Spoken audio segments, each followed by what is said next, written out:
My name's Jock Matthews. I work as the Clinical Director at Rosalie Clinic, and I'm going to talk about increasing your productivity at work with brain hacks. Try and increase your productivity with these work strategies designed to manage symptoms of ADHD, such as procrastination, distractibility, and impulsivity, and they may impact your success at work.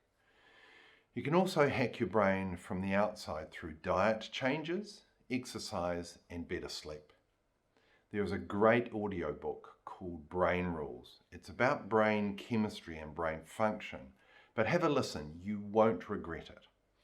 Here are some more favourite brain hacks that have been successful. Complete your to-do list by DWYDN or Dwoorden. This brain hack was inspired by a line I saw from a productivity guru called David Allen. Much of the stress that people feel doesn't come from having too much work. It comes from not finishing what they've started. Dwoorden, or DWYDN, stands for do what you're doing now. Do what you're doing now. I finally realized I could finish what I sat down to work on, what I'm doing now. My to-do list would get shorter fast. It also leads to greater reported levels of self-efficacy in people. I'm sure you know the universal ADHD truth. Too often we jump out of a task and pick up another task that seems easier or more interesting, and we never come back to the original task. Or we do a little of this and a little of that and get nothing done completely. This is why our to-do lists stay so long. Finishing the thing we've started is easier said than done for us, but here's how to use this hack.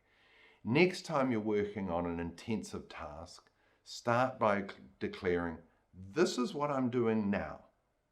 This is what I'm doing now. By saying that, you'll build this fence around the task to keep out potential distractions. When you get that text from your best friend, you'll be equipped to say to yourself, I'd love to reply to my friend, but it's not what I'm doing now. This important task is what I'm doing right at the moment.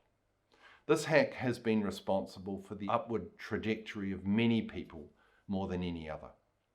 Switching off notifications on your devices can be very useful as well, but hard to do. It's all about managing your desire for that dopamine hit.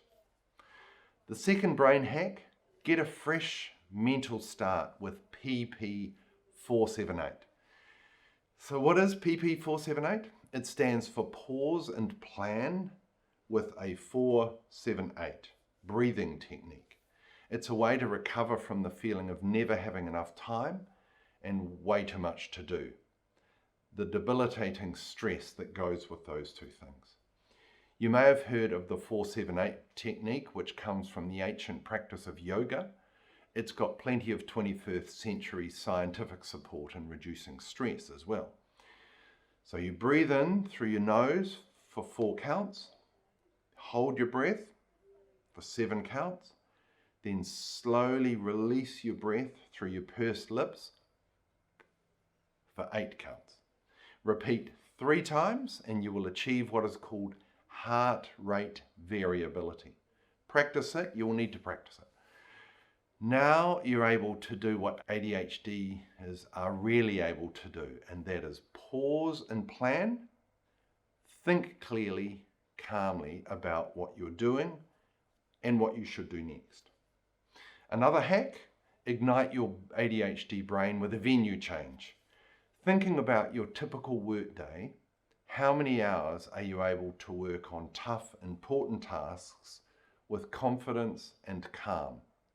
Not many, right? Okay. Science says we can reboot our brain with pattern interruption. You can interrupt the pattern of your day by changing your venue or your position. Some people work in 5 or more different locations around their home or office on any given day. This can be constantly re-energizing by changing your venues. Even if you work in a tightly controlled physical environment, you can vary your workplaces. Change the way you're positioned at your desk, work in a conference room for a couple of single tasking sessions, and sit at a desk that is not being used by anyone. Another hack, fuel your brain by feeding it right. Too many ADHDers fuel their brain using sugary snacks and drinks that are almost pure glucose. You get spurts of mental energy, but you crash a few minutes later as your brain begs for more sugar. If you were to get your glucose, say, from dried fruit, a food in which glucose is still attached to its fibre, the delivery curve for the fuel is extended. Add to your snacks some protein like raw nuts or jerky, and you extend the delivery of that curve even further. Try a few pumpkin seeds, and these almonds are also great at delivering more protein bang for its buck. And of course, dried apricots. Another hack, reclaim your ADHD brain with a recovery ritual. Try using this occasionally in your day-to-day. Experts say the length of the renewal recovery process is less important than the quality. Here are a couple of tips. A mini meditation while you're sitting at your desk for 2 minutes. A stretch for 60 seconds. It brings in fresh oxygen to the brain. Whenever I do it, I often yawn, which actually is a way of grabbing oxygen into your brain. Tidy up, reset your environment and reset your mind and body. Take a short walk or hit the staircase. This is something I regularly encourage people to do, and it discharges some of that kinetic energy that can make a difference. We do have more control over our thoughts and actions than we've been led to believe. Most of what I've shared are classic brain hacks. Tweaking your thoughts can change the way you view something, or tweaking your diet or breathing to alter your brain chemistry. Try them and see if your productivity increases at home or at work. Good luck.